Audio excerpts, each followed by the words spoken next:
الحمد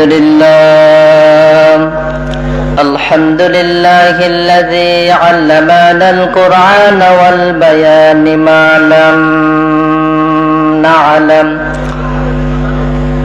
والصلاة والسلام على سيد المرسلين وعلى آله وأصحابه أجمعين.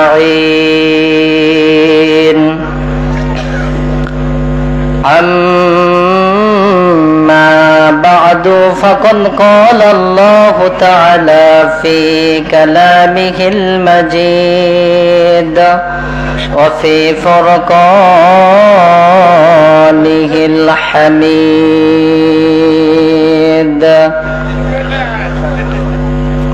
আমার সাথে একটু পড়েন। أعوذ بالله من الشيطان الرجيم. بسم الله الرحمن الرحيم. قل إن كنتم تحبون الله فاتبعوني يحببكم الله ويغفر لكم ذنوبكم الله غفور رحيم. وعن أبي هريرة رضي الله تعالى عنه قال قال رسول الله صلى الله عليه وسلم كل من أمتي يدخلون الجنة إلا من أبى. قالوا يا رسول الله صلى الله عليه وسلم ومن يأبى؟ قال من أطاعني دخل الجنة ومن عصاني فقد أبى. رواه البخاري.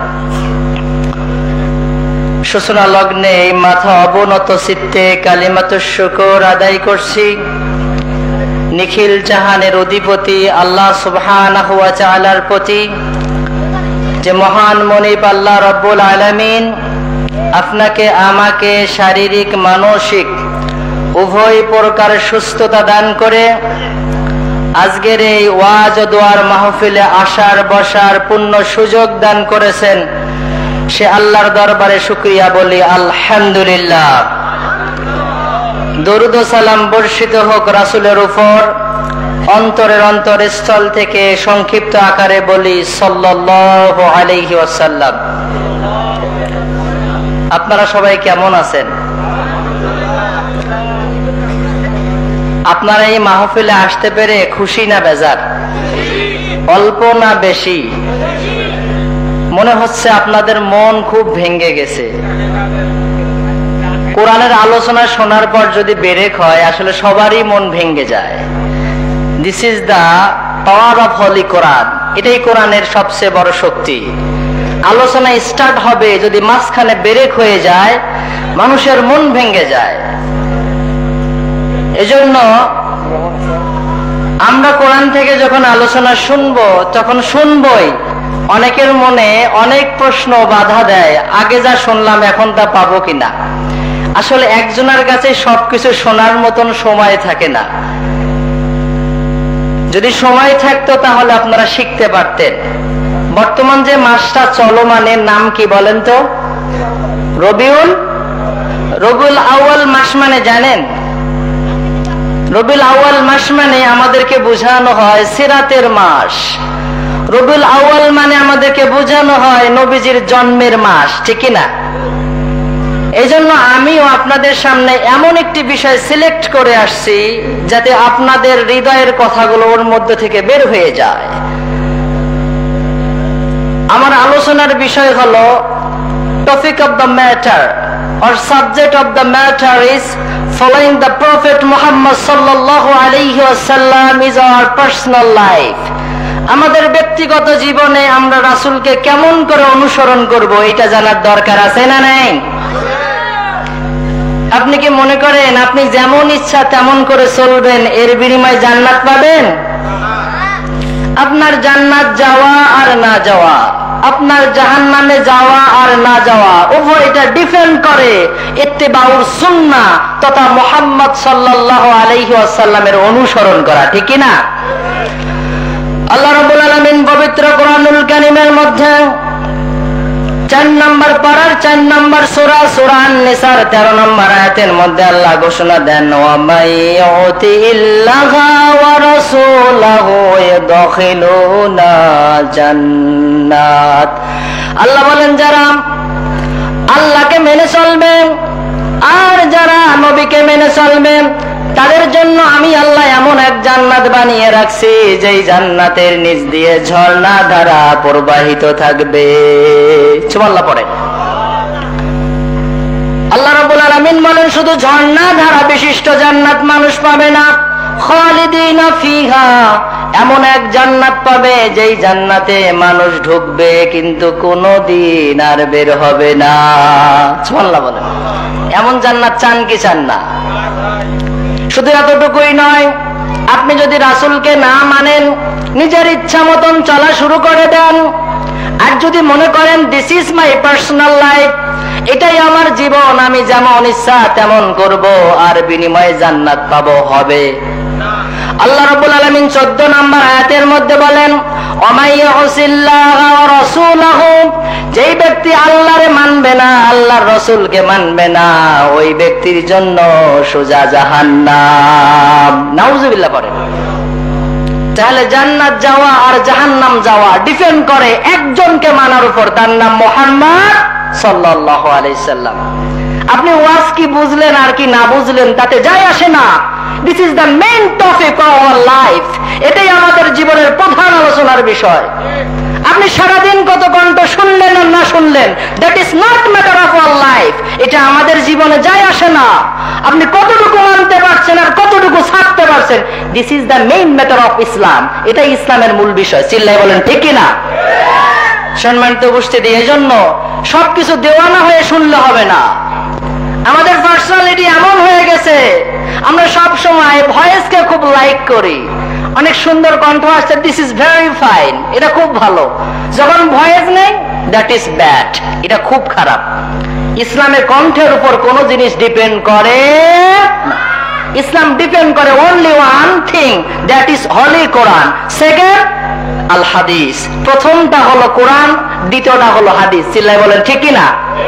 যখন কোরআনের আলোচনা আসবে আমরা যদি শুনতে যাই, লাভ আছে না নাই? আমরা উঠে গেলে কি লাভ আছে? আমার ভাইরা, কোরআনুল কারীম থেকে আমরা সরাসরি কথা শুরু করছি।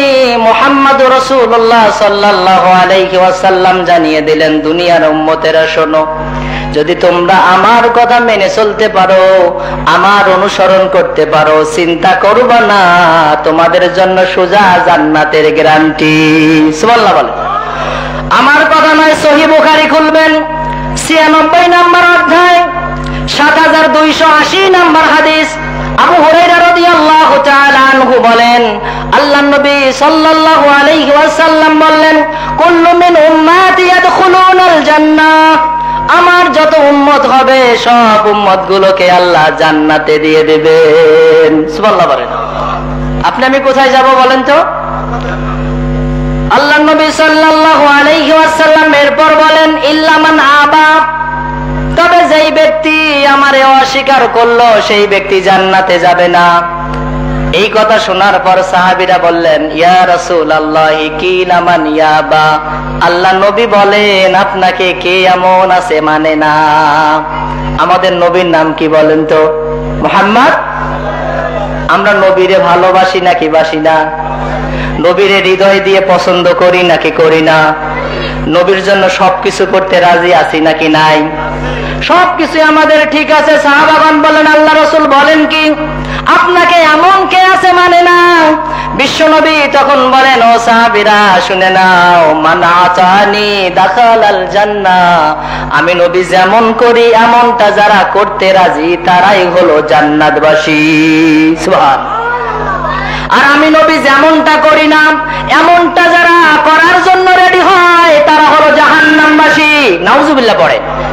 তাহলে আপনার জান্নাতে যাওয়া আর না যাওয়া উভয়টা নির্ভর করে আপনি কতটুকু মুহাম্মদ সাল্লাল্লাহু আলাইহি ওয়াসাল্লামকে মানতে পারলেন, ঠিক না? হৃদয়ের মধ্যে প্রশ্ন জাগে, কেন আমরা মুহাম্মদ সাল্লাল্লাহু আলাইহি ওয়াসাল্লামকে মানব? প্রশ্ন জাগে কি জাগে না? বুঝলাম তারে মানলে জান্নাতে যাব, কিন্তু কিসের জন্য মানবো তারে? তার এমন কি কোয়ালিটি আছে, কি গুণ আছে? মুহাম্মদ সাল্লাল্লাহু আলাইহি ওয়াসাল্লাম আমাদের নবী, এতটুকুই তো জানি। আর কি জানেন? আল্লাহ রাব্বুল আলামিন বলেন, দুনিয়াবাসী মুহাম্মদরে মানতে হবে। তার এক নম্বর কারণ শোনো। এক নম্বর কারণ হলো 17 নম্বর পারার 21 নম্বর সূরা, সূরা আম্বিয়া, এই সূরার 107 নম্বর আয়াত। আল্লাহ রাব্বুল আলামিন বলেন, ওমা আরসালনাকা, নবী হে আপনারে আমি পাঠাইছি ইল্লা রাহমাতাল লিল আলামিন। এই যে টোটাল ওয়ার্ডটা দেখতেছো, পুরা পৃথিবী দেখতেছো, পুরা পৃথিবীর জন্য রহমত স্বরূপ শুধু একজনেই পাঠাইছি। কয়জন রে? আপনার আমার নবী পুরা পৃথিবীর জন্য রহমত। এই পৃথিবীর মধ্যে মুসলমান আছে, নন মুসলিম আছে, আছে না নাই? সবাই কি মুসলমান? সবাই কি নামাজি? বেনামাজি আছে না নাই? কাফের আছে না নাই? মুশরিক আছে না নাই? ইহুদি আছে না নাই? আল্লাহর নবীকে আল্লাহ বলেন, আমি সবার জন্য রহমত স্বরূপ আপনারে পাঠাইছি। মনের মধ্যে প্রশ্ন জাগে, আল্লাহ বুঝলাম না, কাফেরের জন্য আমার নবী রহমত হয় কিভাবে? ঠিক না? আমার নবী কাফেরের জন্য কেন রহমত হবে?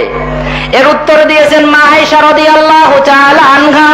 সহিহ বুখারী খুলবেন, 59 নম্বর অধ্যায়, অধ্যায়ের নাম হলো কিতাবু বাদউল ওহী। এই অধ্যায়ের 3231 নম্বর হাদিস। মা আয়েশা রাদিয়াল্লাহু তাআলা আনহা বলেন, আমি আল্লাহর নবীরে বললাম, ও আল্লাহর রাসূল, উহুদের ময়দানে আপনি মার খেয়েছেন, আপনার দাঁত পড়ে গেছে, আপনার মাথার মধ্যে হেলমেট ঢুকে গিয়েছিল, আপনি অবচেতন মনে পড়ে গিয়েছিলেন, আপনার হুঁশ ছিল না। আল্লাহ নবী, উহুদের ময়দানে যেই রকম কষ্ট হয়েছে, জীবনে আপনার আর এই রকম কষ্ট হয়েছে কোনদিন? আল্লাহ নবী বলেন, আয়েশা, তোমার বংশের লোক আমারে বহুত কষ্ট দিয়েছে, তারা তো আমারে কষ্ট দিয়েছে। একদিন আমি তাইফের ময়দানে দাওয়াত নিয়ে গিয়েছিলাম, দাওয়াত দিতে যখন তাদেরকে আমি আহ্বান জানালাম, আয়েশা রে, তারা আমার সাথে এত খারাপ ব্যবহার করেছে, জীবনে যা ভোলা যায় না। ওরে আয়েশা, বুক ভরা আশা নিয়ে ইসলামের বাণী শোনাতে গেছি, আমি তাদেরকে জানাইতে গেছি, Islam is the complete code of life, Islam পরিপূর্ণ জীবন বিধান, যদি এইটা মানুষ মানে সোজা সুজি জান্নাতে যাবে। সুবহানাল্লাহ বলে। ও আল্লাহ, আমি হৃদয় থেকে, মন থেকে ভালোবেসে সেদিন তাইফে গিয়েছিলাম। তাইফে যাওয়ার পর মানুষদেরকে যখন বুঝাইতে গেছি, 3 জন নেতারে পেয়েছিলাম। কয়জন? প্রথম জন নেতা আমারে বলেছে, মুহাম্মদ, তুমি ছাড়া আর কেউ নবী হওয়ার পায় নাই, আল্লাহর খায়া দেয়া কাম নাই, তোমারই নবী বানাইছে। আল্লাহ রাসূল বলেন, খুব আঘাত পেলাম। দ্বিতীয় জন আমারে বলল, ও মুহাম্মদ, তাইফের মধ্যে অনেক মানুষ ধনী আছে, অনেক মানুষ বিত্তশালী আছে, মক্কার জমিনে আবু লাহাব ধনী মানুষ আছে, আবু জেহেলও আছে, আল্লাহ তাদেরকে নবী না বানাইয়া তোমার মতন গরিব মানুষে নবী বানাইছে। আল্লাহ নবী বলেন, মনটা খুব খারাপ হয়ে গেল। তৃতীয় জন ব্যক্তি বলল, মুহাম্মদ, তোমার সাথে আমার কোনো কথা নয়, I do not want to talk with you in this time, আমি এই সময় তোমার সাথে কোনো কথা বলতে চাই না, কারণ যদি তুমি নবী হও আর নবীর কথা যদি না মানি, তাহলে উপর থেকে শাস্তি দিবেন কে? আল্লাহ। আর যদি তুমি মিথ্যাবাদী হও, তাহলে মিথ্যাবাদীর সাথে আমার কোনো সম্পর্ক।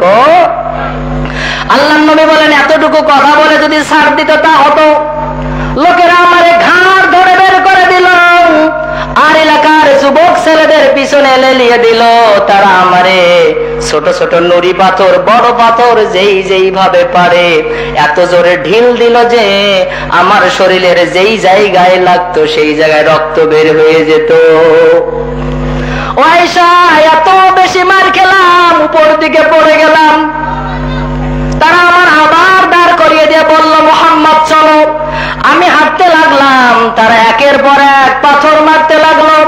আয়েশারে বেশিক্ষণ যেতে পারি নাই, আবার পড়ে গেলাম। তারা আবার আমারে দাঁড় করিয়ে দেয়, আবার আমারে বলে হাঁটো। আমি যখন চলতে থাকি পিছন দিক থেকে তারা ঢিল দিতেই থাকে। আয়েশারে এত বেশি রক্ত বের হয়ে গেছে, আমার জুতা আর আমার পা দুইটা জমাট হয়ে গেছে রক্তের কারণে। ও আয়েশা, জুতা থেকে পা আলাদা করা যায় না। এত কঠিন মুহূর্ত যখন, তখন তারা আমারে ছেড়ে চলে গেল। আয়েশা রে, কোন রকম ভাবে আমি শুয়ে পড়লাম। কিছুক্ষণ পর দেখি উপর থেকে একটা মেঘমালা আমারে বাতাস দেওয়ার ব্যবস্থা করছে।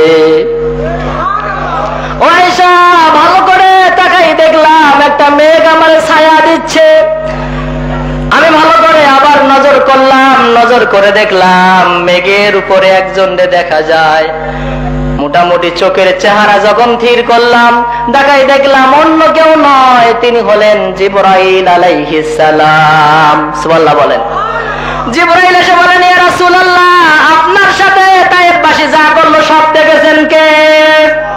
ও নবী, আপনি যা দাওয়াত দিয়েছেন আর তারা যা ব্যবহার করেছে উভয়টা শুনেছেন কে?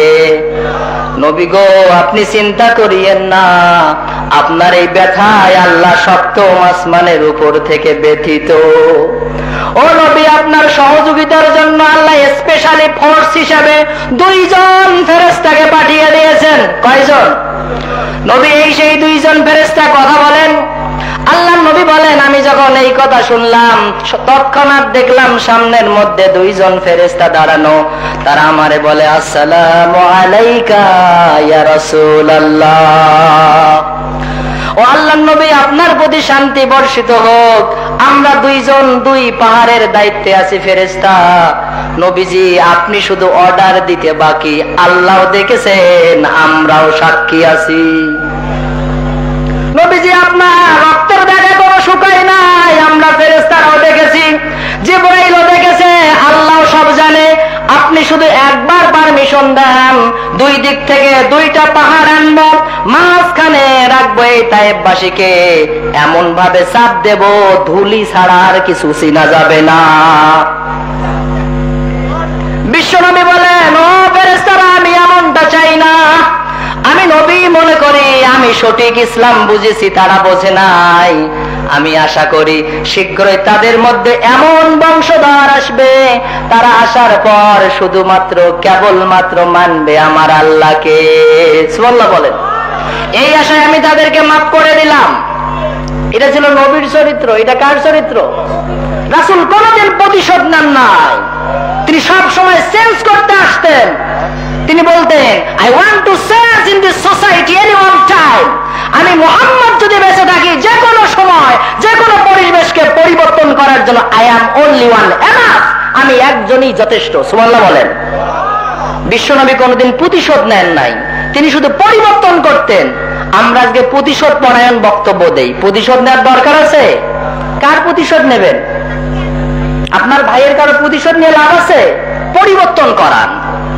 আপনার প্ল্যানিং আনেন মুহাম্মদ সাল্লাল্লাহু আলাইহি সাল্লামের চরিত্রের মাধ্যমে, যে আমি আমার ভাইয়ের মেন্টালিটি পরিবর্তন করব, আমার সমাজের পরিবর্তন করব, আমার রাষ্ট্রের পরিবর্তন করব। মানুষের পরিবর্তন করলেই তো সুখ, ঠিক না?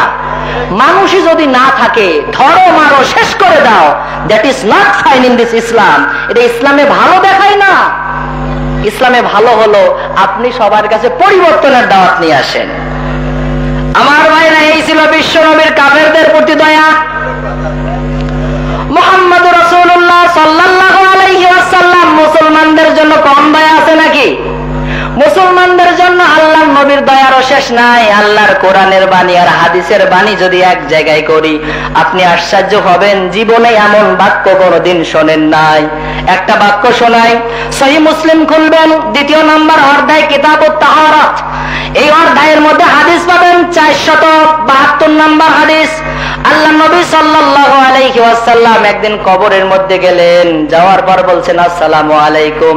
ও কবরের নারী পুরুষ, মুমিন মুমিনান, তোমাদের প্রতি আল্লাহর শান্তি বর্ষিত হোক। সুবহানাল্লাহ বলেন। কবর দেখলে আমরা সালাম দেই কি দেই না? আল্লাহ নবী আগে সালাম দিলেন, দিয়ে বললেন, ইন্না ইনশাআল্লাহু বিকুম, শীঘ্রই আমি তোমাদের সাথে মিলিত হব। তোমরা কবরে আছো, আমি দুনিয়ায় আছি, কিন্তু দুনিয়ার জীবনটা সারা জীবন থাকা যাবে, আমি শীঘ্রই তোমাদের সাথে মিলিত হব। এই কথা বলার পর আল্লাহর নবী বললেন, আমার খুব শখ হয় আমি যদি আমার ভাইদের সাথে দেখা করতে পারতাম। সাহাবা রাদিয়াল্লাহু তাআলা আনহুমগণ বলেন, ইয়া রাসূলুল্লাহ, আলাসনা আখুকা, আমরা কি আপনার ভাই না? আল্লাহর নবী বললেন, ও সাহাবীরা, তোমরা আমার ভাই না, ও আনতুম আসহাবী, তোমরা হলে আমার সাহাবী। আমার ভাই হলো তারা যারা এখনো আসে নাই, পরে দুনিয়ায় আসবে। সুবহানাল্লাহ বলেন। মুহাদ্দিসগণ বলেন, এর মানে হলো এমন লোক যেই লোকগুলো বিশ্ব নবীরে দেখে নাই, এমন লোক যেই লোকগুলো সাহাবীরে পাবে না। আপনারা কি রাসূলকে দেখেছেন? সাহাবীদের দেখেছেন? আল্লাহর নবী বলেন, আমার ভাইদের দেখার খুব ইচ্ছা। রাসূলের বাণী মোতাবেক আপনারাই হলেন আল্লাহ রাসূলের ভাই। সুবহানাল্লাহ বলেন। কত হৃদয়ের মানুষ তিনি, কত সফট কনসেপ্টের মানুষ তিনি, কত সুন্দর তার হার্ট। তিনি আমাদের দেখেন নাই, কিন্তু ডাকছেন কি বলে? ভাই। আপনি ভাবতে পারেন কথাটা। সাহাবা রাদিয়াল্লাহু তাআলা আনহুমগণ বলেন, ইয়া রাসূলুল্লাহ, আপনি আপনার ভাইদের দেখেন নাই তো চিনবেন কেমনে? দেখেন নাই, চিনবেন কেমনে? আপনার আমার প্রশ্ন আছে না নাই? জীবনে দেখি নাই, কেমন করে পরিচয় হবে? আল্লাহর নবী সাল্লাল্লাহু আলাইহি ওয়াসাল্লাম বলেন, সাহাবীরা, টেনশনের কারণ নাই, আল্লাহ আগে সেই সিস্টেম আমারে দেখাই দিয়েছে। সুবহানাল্লাহ বলেন। সিস্টেম হলো, আমার যারা ভাই হবে তাদের অবস্থা হলো, ও সাহাবীরা, যদি একটি কালো ঘোড়ার বিশাল পাল থাকে, ওই পালের ভিতরে যদি একটি মাথায় চিহ্ন সাদা, পায়ে চিহ্ন সাদা এমন ঘোড়াকে ছেড়ে দেওয়া যায়, ঘোড়াটা বের করা যাবে নাকি যাবে না? কষ্ট হবে? মোটেই কষ্ট হবে না। বিশ্ব নবী বলেন, আমি আমার ভাইদের কিয়ামতের মাঠের দিন চিনবো এমন ভাবে, তারা যখন ওযু করবে যেই সকল অঙ্গগুলো তারা পানি দিয়ে ধোবে, কিয়ামতের মাঠের দিন এই অঙ্গগুলো থেকে আলো বের হতে থাকবে।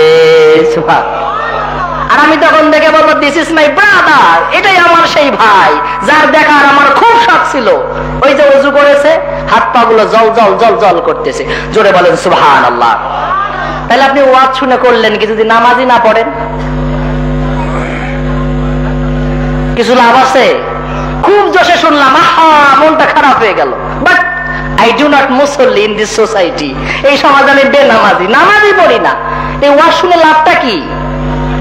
কি ভ্যালু আছে এই ওয়াজের? আমার ভাইরা, শুধু এতটুকু নয়, মুহাম্মদ সাল্লাল্লাহু আলাইহি ওয়াসাল্লাম উম্মতের এত বেশি দরদি। আল্লাহর নবী বলেন, ও দুনিয়ার উম্মতেরা শোনো, আল্লাহ স্পেশালি প্রত্যেক নবীকে একটা করে দোয়া শিখাই দিয়েছেন। কয়টা? একটা। নবীগণ যখন বিপদে পড়বে দোয়া করবে, আর কবুল করবেন আল্লাহ। এমনটা সিস্টেম শিখাই দিয়েছেন আল্লাহ, আমারও দোয়া শিখাই দিয়েছেন, কিন্তু দুনিয়ার জমিনে আমি নবী ওই দোয়াটা করি নাই। আমি জমা করে রাখছি যে দুনিয়ায় এই দোয়া করব না, কারণ চান্স কয়বার জীবনে? কয়বার? দোয়া করলে আর সেকেন্ড চান্স নাই। আল্লাহর নবী বলেন, প্রত্যেক নবীরা যখন বিপদে পড়েছে ওই দোয়া দিয়ে দোয়া করেছে, আল্লাহ কবুল করেছেন। আমি নবী চিন্তা করলাম আমিও দোয়া করব। দোয়া করার চিন্তা করে আমি আল্লাহ রাব্বুল আলামিনকে বললাম, আল্লাহ দোয়া ঠিক দিয়েছো, আমিও দোয়া নিয়েছি, তবে এমন দিন দোয়া করব যেই দিন আমার উম্মতরে আমার সুপারিশ করা লাগবে। সুবহানাল্লাহ বলেন। কিয়ামতের মাঠের দিন যখন আমার উম্মতরা আসবে মিজানের পাল্লায় তাদের হিসাব নিকাশ দেওয়ার জন্য, সেই দিন আমি হাত তুলে বলবো, রব আজকে দোয়া করছি ফিরাই দিও না, আমার সব উম্মতকে এক এক করে জান্নাতে নিয়ে যাওয়ার তৌফিক দিয়ে দাও। এত ভালোবাসা কেউ বাসে? এই হলো আপনার আমার নবী। সেই নবীর অনুসরণ করার দরকার আছে না? আজকে তো 12 রবিউল আউয়াল, অনুসরণ কিভাবে হইলো বলেন তো? 2-1 খতম মিলাদ, কয়েকটা হাতে জিলাপি, কিছুটা খিচুড়ি আর কিছুটা খুরমা, ঠিক আছে না নাই? এই তো আজকের মিলাদ। আলহামদুলিল্লাহ, আগামী বছর আবার যদি রবিউল আউয়াল আসে সেদিন দেখা যাবে মিলাদ কারে কয়। এর মধ্যে 1 বছর কোন রাসূলের সাথে যোগাযোগ থাকবে না, এই নিয়ত আমাদের আছে না নাই? আছে না? এটাই তো পুরা নিয়াত, এবং আমাদের সোসাইটির ধারণাও এইটা, করেও আসছি এইটা। যার কারণে এই মাহফিল গুলোর যে একটা ডিমান্ড থাকে, একটা চাহিদা থাকে, এটা ডে বাই ডে ইনক্রিজিং না হয়ে ডে বাই ডে লুজ হয়ে যায়, বৃদ্ধি পায় না, উল্টা কমতে কমতে বেনামাজের কাতার বেড়ে যায়, ঠিক কি না? এই জন্য ভাইরা আমার, এই কাজ করা যাবে না। বরং আমি আপনাকে শোনাতে চাই, বিশ্বনবী সাল্লাল্লাহু আলাইহি ওয়াসাল্লাম এমন একজন নবী, এই নবীকে যদি আপনি চিনতে না পারেন, কবরে গেলে আপনি ধরা। কবরে গেলে কি আপনি বাঁচতে পারবেন না। দুনিয়ার জমিনে হয়তো হম্বই তম্বই করে পাঞ্জাবির বহর দেখিয়ে মাথায় টুই দিয়ে বাঁচতে পারবেন, কিন্তু কবরে গেলে আপনি ধরা খাবেন। কারণ কবরের মধ্যে কয়টা প্রশ্ন? কয়টা? তার একটা হলো মান রব্বুকা, গোলামি করছো কার? 2 নম্বর হলো মা দিনুকা, কোন দিন পালন করো? 3 নম্বর হলো মান নাবিয়ুকা, তোমার নবী কে? আছে না নাই প্রশ্ন? তো ওইখানে যাকে বিসিএস ক্যাডারের মতন বলবেন, মাই প্রফেট নেম ইজ মুহাম্মদ, আমার নবীর নাম মুহাম্মদ সাল্লাল্লাহু আলাইহি ওয়াসাল্লাম, আল্লাহ এতেই মেনে নেবে? এমনটা তো নয়। বরং ওইখানকার প্রশ্নের জবাব হবে আপনার আমলের উপর। আপনি আমল যদি সুন্দর করতে পারেন, রাসূলকে যদি মানতে পারেন, তাহলে বের হবে আমাদের নবীর নাম মুহাম্মদ সাল্লাল্লাহু আলাইহি সাল্লাম। মুখস্থর কিছু ওখানে নেই। যদি মুখস্থ দিয়ে হতো, বিশ্বাস করেন আমরা হুজুররা সকাল বিকাল যত মিথ্যা কথা বলি, তাহলে দুনিয়া থেকেই পার করাতে পারতাম। একজন মানুষ জীবনে নামাজ পড়ে না, বেনামাজি, জন্মের বেনামাজি, রাসূলের কথা শুনতেই পায় না, রাসূলের ইসলাম প্রতিষ্ঠা জীবনে চায় না, ওই লোকটার যখন মুসলমানি কবরস্থানে আমরা দাফন করি, কি বলি বলেন তো? বিসমিল্লাহি ওয়া আলা মিল্লাতি। এই জোর করে রাসূলের দলে যে ঢুকাই দিলাম, এটা তো পাস হওয়ার কথা, ঠিক না? পাস হয়। কবরে প্রশ্ন যে করার সে করবে কি করবে না? করবে। তাহলে আমার এই দুয়ার 4 পয়সার দাম নাই ওই জায়গায়, যদিও আমি মিথ্যা কথা বলতেছি ওখানে জোর করে, যে আল্লাহ রাসূলের দলে ঢুকাই দিলাম, ও যাইতেই চায় না, আমি জোর করে দেই। এরকম অবস্থা আছে না নাই? এরকম করা যায় না। এই জন্য ওই জগৎটা এমন যে আপনাকে মানার মাধ্যমে সব আসতে হবে। কিরকম মানার একটা উদাহরণ দিয়ে শেষ করে দেয়। সহিহ আল বুখারীর 23 নম্বর অধ্যায় খুলবেন, কিতাবুজ জানাজা, এই অধ্যায়ের মধ্যে হাদিস আসছে 1387 নম্বর হাদিস। আবু বকর রাদিয়াল্লাহু তাআলা আনহু বলেন, আমি আয়েশা রাদিয়াল্লাহু তাআলা আনহুর সাথে কথা বললাম, তখন আমি অসুস্থ। আমি যখন অসুস্থ, আয়েশা আমারে দেখতে আসলো। আসার পর আয়েশা আমারে যখন দেখলো, তখন আমি আয়েশারে বললাম, আয়েশা, বিশ্ব নবী যখন মারা গিয়েছে, তারে তো দাফন কাফন করা হয়েছে। ও আয়েশা, কয় কাফনে দাফন কাফন করা হয়েছে? আয়েশা বলেন, আব্বাজান, আল্লাহ রাসূলকে 3 কাপড়ে দাফন কাফন করা হয়েছে। সুবহানাল্লাহ বলেন। আবু বকর রাদিয়াল্লাহু তাআলা আনহু বলেন, ও আয়েশা, এবার তুমি দ্বিতীয় নাম্বার প্রশ্ন বলো, আল্লাহর নবী যেই দিন মারা যায় সেই দিন কি বার ছিল? আয়েশা রাদিয়াল্লাহু তাআলা আনহা বলেন, আব্বাজান, সেই দিন ছিল সোমবার। কি বার? আল্লাহর নবী যেদিন মারা যায় সেই দিন ছিল। আয়েশাকে আবার বলেন, ও আয়েশা, আইয়ু ইয়াউমিন হাযা, আয়েশা, আজকে কোন দিন? আয়েশা বলেন, আব্বাজান, আজকে হলো সোমবার। আজকে কি বার? তখন আবু বকর রাদিয়াল্লাহু তাআলা আনহু আকাশের দিকে হাত তুলে বলেন, রব, আজকে যদি বেলা ডুবার আগে আমার মরণটা হয়ে যায়, তাহলে আমি আমার বন্ধুর ডেটে একসাথে মৃত্যুবরণ করি। সুবহানাল্লাহ বলেন। মরণের ব্যাপারও মানুষ মিল চায়, এইরকম ভালোবাসা থাকতে হবে আমার ভাইরা। এই জন্য আমি আমার কথা শেষ করে দিচ্ছি। তবে একটা কথা মনে রাখবেন, ওয়াজ শুনলেই খালি হবে না, মানতেও জোশে শুনিয়েন না, একটু হুশে শুনিয়েন। এট লাস্ট টেক মাই সালাম। আসসালামু আলাইকুম ওয়া রাহমাতুল্লাহি ওয়া বারাকাতুহু। আলহামদুলিল্লাহ, সুন্দর বক্তব্য।